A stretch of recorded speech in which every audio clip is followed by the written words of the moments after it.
My name is Stephen Kelly, Mason. I've been a Mason for a good part of 35 years, and during those 35 years I've laid brick, block, and stone, built fireplaces, patios, walkways, barbecues, lots of walls, and you name it, I'll build it.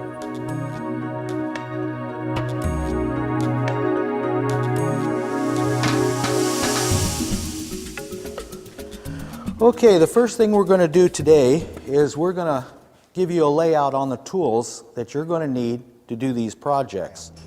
Number one is your wheelbarrow. It doesn't have to be as big as this, but this is what you're going to mix your mortar in, so get something close. And if you don't have one, you don't want to pay the money for one, go down and rent it. Second is a flat point shovel, like this. Get them in all the material yards. Just a flat point. It's for scooping sand and mortar and everything, etc. Round point will not work. This is a masonry hoe, and this is what you'll mix your mortar up with in that wheelbarrow. But a regular garden hoe will work. And then another tool is your mortar stand. And this is right here is what's going to hold the mortar on the board. So you put it out like so. You get yourself a piece of 1/2 inch or 5/8 plywood. It can even be 3/4, and at least 2 foot square. And this is what it'll look like. Put it on top of that. This is what you're going to take your mortar out of the wheelbarrow, and you would be putting it on here. So let's start with my 4-foot level. It's an American made, it's wood, it's very expensive. You'll probably not want to go this way, but it's very necessary in building. And I'll show you what you can do if you don't want to go to the expense of like $50 for a level. You can go down to one of the hardware stores and get this little guy right here. It's out of plastic, it'll work just fine. And take a 4-foot board or so, and you can put your little level on it, and you can use that as the level. So therefore you got 4 feet. And next we'll start out with a good masonry trowel. It's about 11 inches long and about 4.5 inches wide. Very necessary. Go down to the material yard, find one that fits your hand that you feel good with, and that'll do you. Next is margin trowels. They're small ones like this. This is good for pointing, tuck pointing, and another little square one right here. As we go through the jobs, you'll see how necessary they are. Right here we have a concave joiner. This is very necessary. And what we'll use this for is joining after we've laid the blocks and the brick and etc. You should use it for joining. It's called a concave joiner.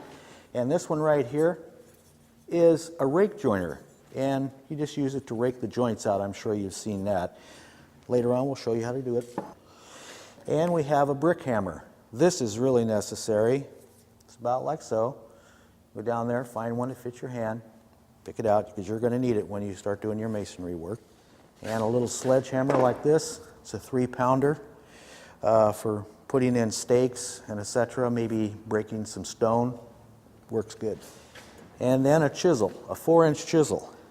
This is necessary. And then there's also an 1.5 inch and a 2-inch. But I like these two right here.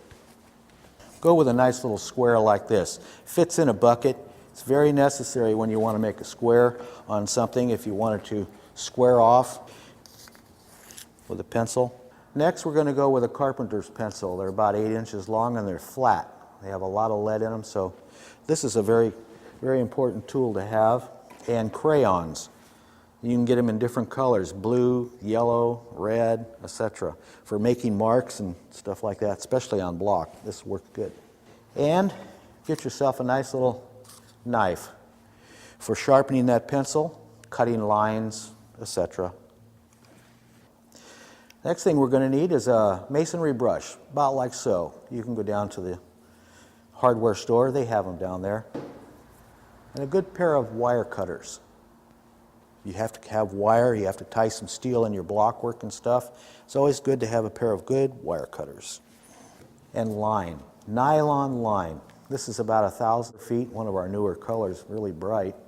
And I always like to take a stick and take about 200 feet out and put it on the stick, and then I can put the line away in my bag and go with this. This will last for a long time, but it's good. It stretches and you can take a lot of strength.